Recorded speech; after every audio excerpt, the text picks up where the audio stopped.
بيبدأ فيلمنا النهاردة مع نوفالي بنت جميلة حامل في شهورها الأخيرة، وده حبيبها بيلي وبيبان عليه إنه شاب لعبي ومش بتاع مسؤولية ولا خلف. صاحبتها بتقول لها إن العربية بتاعته شبه عربية الخردة، وبتقول لها حتى الأرضية مخروم والمفروض إن العربية دي هتنقلهم لكاليفورنيا. بس كل ده مش مهم بالنسبة لنوفالي. أهم حاجة عندها إن العربية مش مكتوب عليها رقم 5 بسبب إن أمها سابتها وهي عندها 5 سنين، وكمان وقعت وهي في المدرسة وخدت 55 غرز، ومن ساعتها وهي بتتشائم من رقم 5. وبيلي بيستعجلها علشان تركب العربية وبتقوله عايزة تاخد صورة الأول مع أصحاب، فبيصورهم بس بيصورهم صورة واحدة وهو أصلا مش مهتم. وفي الطريق نوفالي بتقول لبيلي إنها بتحلم تعيش في بيت على المحيط، وبيلي بيستهزأ بكلامها وبيحدف المشروب بتاعه من الخرم اللي في الأرضية. ونوفالي بتنام على نفسها وبتشخر بصوت عالي، وبيلي بينزعج من صوتها فبيصحيها.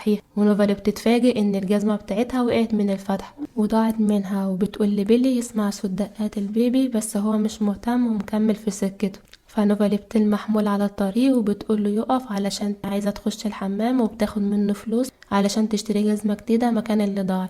وهو بيركن وبيقول لها خلصي بسرعة، وبتنزل وبتكون يا عيني بتجري بسرعة ومش قادرة. وبتقابل واحد في المول اسمه موسيس، وبتوصل للحمام وبتتنطط من كتر الزنقة، واخيرا بتخلص نوفلي وبتشتري سليبر، والكاشير بتحاسبها وبتديلها الباقي $5 و55 سنت. نوفلي لما بتسمع رقم 5 بتتشائم وبتحس بحاجة غلط، فبترمي اللي في ايديها في الارض وبتجري على برا. ولما بتطلع مش بتلاقي بيلي ولا العربية، وشكله كده سابها لوحدها وهرب. وبتلاقي الكاميرا بتاعتها مرمية على الارض. في واحدة من الشغالين بتشوفها وهي قاعدة على الارض وحزين، فبتوديلها الباقي والسليبر بتاعها وبتسألها لو كانت كويسة. نوفالي بتكذب عليها وبتقول لها ان حبيبها راح يصلح العربية وهيرجع علشان ياخدها. بيمر الوقت وبيلي لسه مرجعش. نوفالي يا عيني مش عارفة تتصرف ازاي، فبتفضل قاعدة على كرسي الاستراحة، وبتشوفها واحدة ست وبتقعد تتكلم معاها وبتفكرها اخت جوزها. ونوفالي بتكون مقلقة منها وبتحاول تفهمها انها مش هي، بس التانية عمالة تتكلم لوحدها ومش بتدي فرصة لنوفالي. وبتدي لنوفالي هدية فيها نوتة وبتعرفها انها كانت بتكتب في واحدة زيها، وبتديلها شجرة صغيرة هدية. وبآخر فلوس مع نوفالي بتجيب بيها أكل وحاجة تشربها جوه المول، وبتتكلم مع موسيس وبتقول له ان الكاميرا بتاعته عجبتها. هو بيقول لها انها نادرة وبياخد باله انها حامل، وبيقول لها ان هو عايز يصور البيبي لما بيتولد،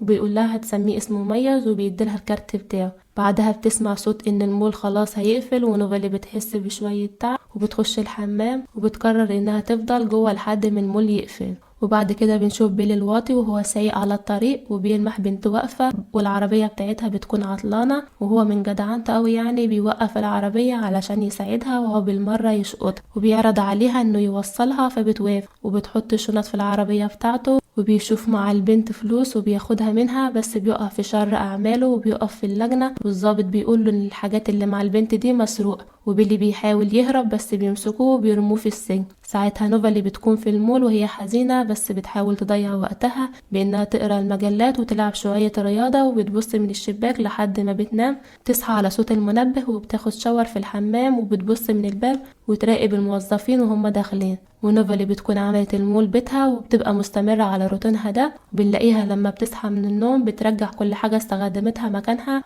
علشان محدش يشوف، وبتكون قاعدة تكتب في النوتة اللي اخدها من الاخت، وبتشوف الشجرة الصغيرة وهي بتدبل، فبتطلع على المكتبة علشان تقرا ازاي تعتني بالشجرة علشان ما تموتش منها. وهناك بتقابل فورني وده بيكون امين المكتبة، وبيجيب لنوفالي كتب كتيرة بتتكلم عن الشجر، وهي بتتوه وسطهم ونوفالي ما بتعرفش انها تلاقي حاجة. وبتاخد الشجرة وبتطلع على بيت الست، والتانية بتعرف أخيرا إن نوفالي مش أخت جوزها وبترحب بيها كويس وبتقول لها تتفضل. ونوفالي بتقابل جوزها وسبور، وبيكون بيحضر الغدا وبيقعدوها علشان تاكل معاه، وبياخدوا الشجرة منها وبيزرعوها في الحديقة بتاعتهم. ولما بيخش الليل نوفالي بترجع المول، وساعتها فرن امين المكتبة بيشوفها وهي داخلة جوه المول. ونوفالي بتكون مش عارفة تنام وبتحس بألم فظيع في بطنها، وبتنزل عليها مية الولادة وهي بتحاول تمسحها، لكن ميعاد الولادة خلاص بيجيلها. وتبص على الساعة فبتلاقيها 5، وبتبعد عنها وبتزحف على الأرض وبتروح مكان بتلاقي رقم 5 في وشها، فبتهرب منه تاني. بس بنلاقي فورني بينط من الإزاز عشان يلحقها وبيغمى عليها. وتاني يوم نوفالي بتصحى بتلاقي نفسها في المستشفى وبتشوف الممرضة، وبتلاقي الأوضة بتاعتها مليانة ورد، والممرضة بتعرفها إنها بقت مشهورة دلوقتي، وإن الصحفيين مستنيينها علشان يعملوا معاها لقاء صحفي علشان يعرفوا حكاية الست اللي ولدت في المول. ونوفالي بتخاف على نفسها وخايفة تخش السجن علشان كانت عايشة في المول، فبتقول للممرضة وهي خجلانة انها معاش انها تدفع حق المستشفى، وبتقول لها كمان انها وحيدة ومش معاها حد ومش بتشتغل وبقى عندها طفلة. والممرضة بتروح تجيب لها بنتها علشان تطمنها، وبنلاقي نوفالي فرحانة اول ما بتشوف بنتها. والممرضة بتقول ان فورني هو اللي جابها على المستشفى وانه كسر الازازة عشان يدخل لها، وبتقول لها انه هو كويس. ونوفالي بتفتكر كلام الفوتوغرافر موسيس وبتسمي بنتها اسم مميز. والممرضة بتقول لها انها ام ال4 اطفال، وبنشوف ان هما بقى اصدقاء. والصحفي بيعمل مع نوفالي لقاء وبتقوله انها قعدت في المول 6 اسابيع، والمعجبين بيبعتوا لها جوابات، وفي ناس بيبعتوا لها فلوس، وفي ناس تانية بيكتبوا لها شتايم علشان كانت حامل من غير جواز. وبنشوف امها اللي كانت سايباها من وهي عندها 5 سنين دخل عليها الاوضه وبتكون معاها ورد، ونوفالي بتكون مستغربه انها جايه بعد كل ده تشوفها من ساعه ما سابتها وهي صغيره. وامها بتقول لها انها عرفت بقصتها من الاعلام وجايه علشان تساعدها. ونوفالي علشان وحيده ومعهاش حد بتصدق، وامها بتقول لها انها هتدور على مكان عشان يعيشوا فيه مع بعض. ونوفالي علشان بتكون مصدقاها بتديلها $500 اللي المعجبين بتوعها كانوا باعتينها لها. امها بتاخد الفلوس منها وبتعرفها انها هتجيلها بكره على الساعه 9 علشان تاخدها هي وبنتها. وتاني يوم بنشوف نوفالي مجهزه حاجتها وقاعده مستنيه امها، وهي قاعده فكرت انها غلطت لما ادت لامها الفلوس وصدقت، وان دلوقتي امها خدت الفلوس وهربت وسابتها لوحدها تاني. وبتيجي الست علشان تشوفها وبتزعل عليها وهي قاعدة لوحدها كده، وبتقولها تيجي تعيش معاها في بيتها، فبتروح معاه. وبعدها بتروح نوفالي على المكتبة وبنتها علشان يشكروا فورني على اللي عمله معاها وانه انقذها هي وبنتها. فبتسمع اخته المريضة وبتنادى عليها علشان يساعدها، ففورني بيشيل بنوتة، ونوفالي علشان بتشوفه حنين معاها بتصوره بالكاميرا بتاعها. وبنشوف بيلي بعد ما دخل السجن وهو قاعد يعزف على الجيتار وعمال يألف اغاني، وبيبقى في واحد معاه قاعد في الزنزانة بيزعقله علشان يسكت، ويقوم الاتنين ضاربين بعض. وبعد شهر في 2 بيجوا يزوروا نوفالي وبنتها، بس الست بتخاف منهم وتقوم قافلة الباب في وشه. وبنلاقي نوفالي وهي قاعدة في المكتبة مع فورني، وهو بيبان انه بدأ يحبها، وهما ماشيين بيسمعوا صوت حاجة وقعت، بس بتكون اخته المريضة وقعت من على السرير. فبتطلع نوفالي ورا فورني وبتشوف اخته المريضة وهو بيساعدها وبيحطها على السرير. وبنشوف نوفالي وفورني وهما نازلين يتسوقوا في سوق الحاجات المستعملة، وبتشوف نوفالي كاميرا بتعجبها وبتشتريها، وبتروح لموسيس علشان يشوف الكاميرا اللي اشترتها وبيصلحها لها، وتبص على الصورة اللي مصورها وبتقوله انها عايزة تبقى فوتوغرافر. وبعدها بنشوف ان بيلي الواطي طلع من السجن وماسك الشنط بتاعه، وبنلاقي نوفالي وفورني وهما راكبين العربية، وفورني بيقول لها ان بنتها خلاص هتتم ال5 شهور، وهي لما بتسمع رقم 5 بتتشائم وبتجري بالعربية على البيت بسرعة، وبتحس ان في حاجة غلط هتحصل لها. ولما بتوصل بتلاقي الشرطة عند البيت وبيقولوا لها ان بنتها اتخطفت، والبوليس بيسألهم شوية اسئلة. الست بتقول لهم على الاتنين اللي جولها وكانوا عايزين يشوفوا نوفالي وهي طردتهم من البيت. والبوليس بيتحركوا بسرعة وبيعرفوا مكانهم، ونوفالي بتلاقي بنتها وبتكون كويس. وبيلي بيروح يقابل مؤلفة اغاني وبيبدأ يسمعها الاغاني بتاعته، وبيعجبها صوته وبتقوله محتاج تغير من نفسك الاول، وبتاخده وبتنضفه وبتغيرله اسمه وبتمضي معاه العقد، وبتخليه يروح يغني في بار تعبان كده كل اللي فيه سكرانين، فتقوم ضربة ومحدش بيعبره اصلا ولا بيسمعه اساسا. وبيتصل بالمنتجة بتاعته بيقولها انه بقاله كتير بيغني في بارات وهو عايز يكبر ويبقى مشهور. نشوف بيلي اخيرا بيسجل اغنية وبتتذاع على الراديو وبقى نجم كبير. وبتعدي الايام ونوفالي بتبقى مصورة مشهورة في المكان اللي ساكنة فيه، وبتكون قاعدة تتفرج على الصور بتاعتها، وبتلاقي الهوا داخل من الشباك وطير لها الصور، وبتجري على بنتها فبتقول لها الست ان قناة الطقس قايلة ان هيبقى في اعصار كبير جاي ناحيتهم ولازم يستخبوا في البدروم. والست بتكون محضرة شوربة لجارتها المريضة، وبتقول لنوفالي استخبي انت وبنتك وانا مش هتأخر. فنوفالي بتروح هي وبنتها البدروم، والهوا بيكون صعب جدا. واحدة بتقول لها ان الست اتأخرت وانهم لازم يقفلوا الباب، فنوفالي بتقول لها نستنى شوية كمان لغاية لما تيجي. ونوفالي بتجري وتطلع برا، فبتشوف اعصار وبيكون مخيف جدا، فبتقع على الارض من شدة الرياح، وبترجع على البدروم والهوا بيشدها لبرا، فبتفضل ماسكة في السلالم والهوا بيقفل الباب البدروم وبتكون بخير.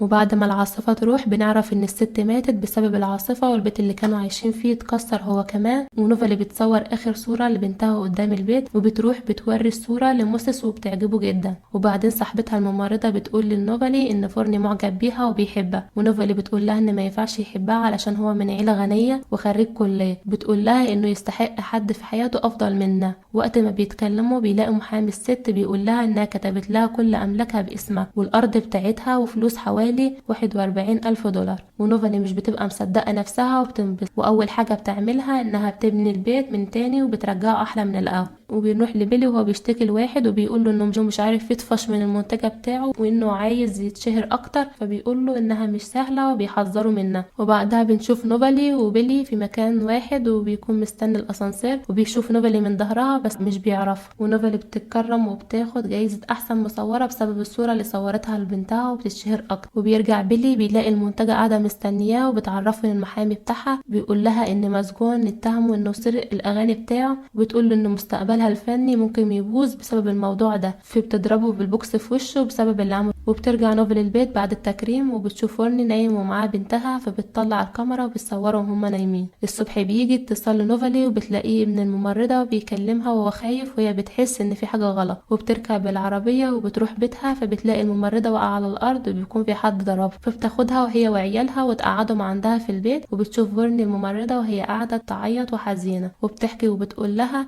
ان الراجل اللي كانت عايشة معاه حاول يتحرش ببنتها، ولما شافته حاول تضربه بس ضربها لحد ما اغمى عليه. ونوفالي بتواسيها وبتخفف عنه. وبعد ايام اخت فورني المريضة بتموت ونوفالي بتقف جنبه زي ما وقف جنبها قبل كده. وبعدها بتحكي للممرضة ان فورني اعترف لها بحبه بس ما ردتش عليه، وانها كانت خايفة يحصل لها زي ما حصل لها قبل كده. بنشوف نوفالي وهي شغالة وبتصور فريق البيسبول وبتسمعهم هما بيتكلموا على فورني، بيقولوا انه المفروض يسيب البلد ويركز في حياته وكليته بعد ما ماتت اخته، وهي بيأنبها ضميرها وانها مقعدة جنبها وسايب مستقبله. ونوفالي بتروح له وبيقول لها انه بيحبها وعايز يكمل بقية حياته معاه، بس هي بتقول له انهم مجرد اصحاب وبتسيبه وتمشي وهي حزينة، بس بتكون قالت له كده علشان عايزاله الاحسن. وبعدها بتقول للممرضة على اللي حصل، فبتقول لها انت بتبعدي عنك علشان انت برضو شايفاه له الاحسن، وبتقول لها ان طريقه تفكيرك غلط. وبعد ايام الممرضه بتتجوز وبتكون سعيده في حياتها. وبنشوف بيلي وهو سكران وماشي في الشارع وبيقع على حديد القطر والقطر بيجي ويخبط. ونوفالي بتعرف من الجورنان اللي حصل له، بتروح تزوره في المستشفى وبتشوفه متبهدل جامد، وبيقول لها انه كان خايف يشيل مسؤوليه علشان كده سابها وهرب. ونوفالي علشان طيبه بتحزن على اللي جراله وبيقول لها انه ندمان ان ساب، وبتفتكر فورني وان هي كسبت عليه. وبتروح للكليه بتاعه وبتشوف ان في بنت واقفه جنبه، فبتزعل وبتمشي، بس فورني لما بيشوفها بيجري عليها يلحق، وبتقول له انها كذبت عليه وانها بتحبه علشان كده شايفه انه يستحق الاحسن منه، فبيقول لها ان مفيش حد احسن منك، فبتفرح نوفالي وبيتجوز. لو عجبكم الفيديو ما تنسوش اللايك والاشتراك واستنونا في الملخص الجديد.